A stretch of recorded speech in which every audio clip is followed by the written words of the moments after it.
जय श्री कृष्णा।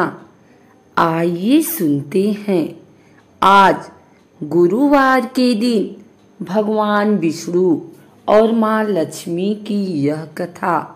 यदि कोई व्यक्ति अपने जीवन में धन का वास चाहता है तो हमेशा ही माँ लक्ष्मी के साथ भगवान विष्णु की आराधना अवश्य करे। इन दोनों का रिश्ता काफी शुद्ध व सर्वश्रेष्ठ माना जाता है। परंतु ऐसा क्या हुआ था जो लक्ष्मी जी के कारण भगवान विष्णु की आंखें भर आई। पुराणों में विख्यात एक कथा के अनुसार लक्ष्मी जी की किस बात से विष्णु जी इतने निराश हो गए। पुराणों में लिखी एक कथा के अनुसार एक बार भगवान विष्णु शीर्षनाग पर बैठे बैठे उदास हो गए और उन्होंने धरती पर जाने का विचार बनाया। धरती पर जाने का मन बनाते ही विष्णु जी जाने की तैयारियों में लग गए। अपने स्वामी को तैयार होता देखकर लक्ष्मी माँ ने उनसे पूछा, स्वामी आप कहाँ जाने की तैयारी में लगे हैं। जिसके उत्तर में विष्णु जी ने कहा, हे लक्ष्मी मैं धरती लोक पर घूमने जा रहा हूँ। यह सुन माँ लक्ष्मी जी का भी धरती पर जाने का मन हुआ और उन्होंने श्री हरि से इसकी आज्ञा मांगी। माँ लक्ष्मी द्वारा प्रार्थना करने पर भगवान विष्णु बोले, तुम मेरे साथ चल सकती हो, लेकिन एक शर्त पर तुम धरती पर पहुंचकर उत्तर दिशा की ओर बिल्कुल मत देखना, तभी मैं तुम्हें अपने साथ लेकर जाऊंगा। यह सुनते ही माता लक्ष्मी ने हाँ कह दिया और विष्णु जी के साथ धरती लोक जाने के लिए तैयार हो गई। माँ लक्ष्मी और भगवान विष्णु सुबह सुबह धरती पर पहुंच गए। जब वे पहुंचे तब अभी सूर्य देवता उदय हुए ही थे। रात्रि में बरसात हुई थी, जिस कारण चारों ओर हरियाली ही हरियाली थी।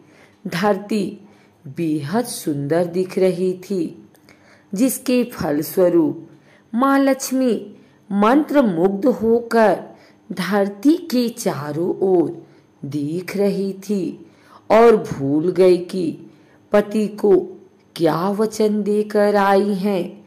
अपनी नजर घुमाते हुए उन्होंने कब उत्तर दिशा की ओर देखा, उन्हें पता ही नहीं चला।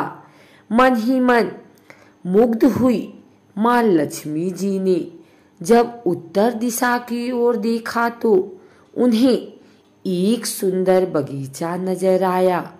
उस ओर से भीनी भीनी खुशबू आ रही थी। बगीचे में बहुत ही सुंदर सुंदर फूल खिले थे। फूलों को देखते ही माँ लक्ष्मी बिना सोचे समझे उस खेत में चली गई और एक सुंदर सा फूल तोड़ लाई। फूल तोड़ने के पश्चात जैसे ही माँ लक्ष्मी भगवान विष्णु के पास वापस लौट कर आई तो भगवान विष्णु की आंखों में आंसू थे।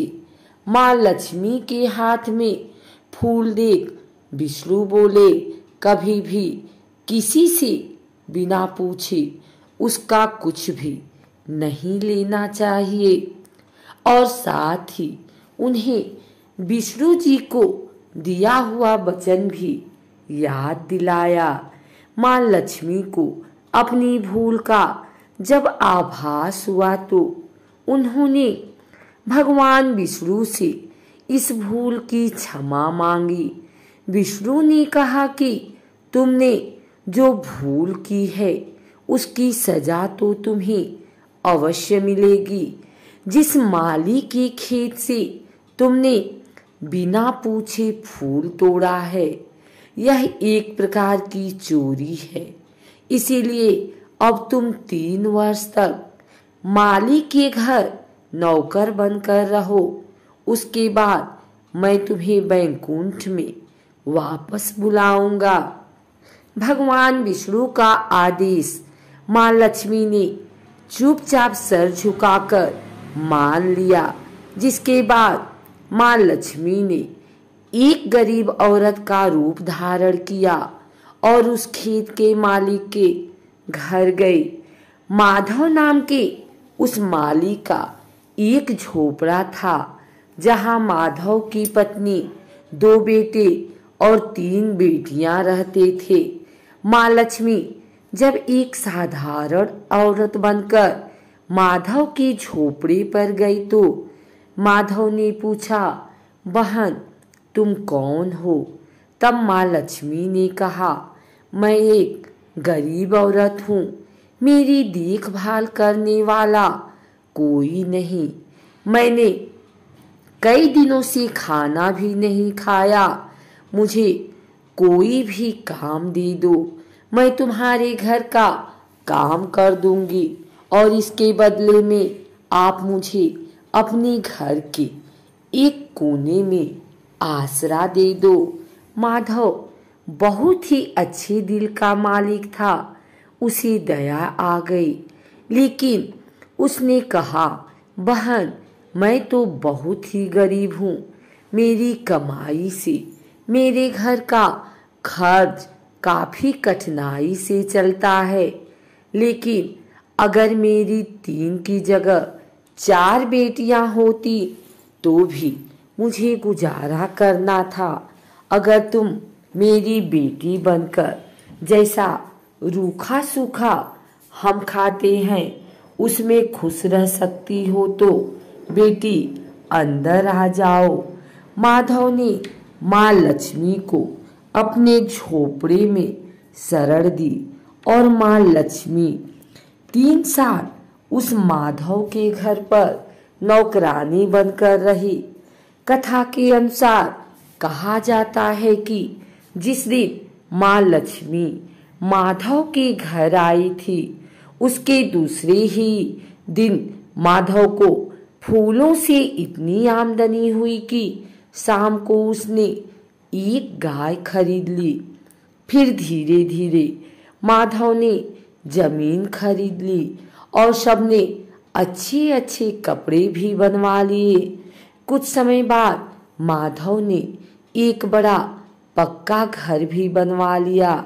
माधव हमेशा सोचता था कि मुझे यह सब इस महिला के आने के बाद मिला है। इस बेटी के रूप में मेरी किस्मत आ गई है। एक दिन माधव जब अपने खेतों से काम खत्म करके घर आया तो उसने अपने घर के द्वार पर गहनों से लदी एक देवी स्वरूप औरत को देखा। जब निकट गया तो उसे आभास हुआ कि यह तो मेरी मुंह बोली चौथी बेटी यानी वही औरत है। कुछ समय के बाद वह समझ गया कि यह देवी कोई और नहीं बल्कि स्वयं माँ लक्ष्मी है।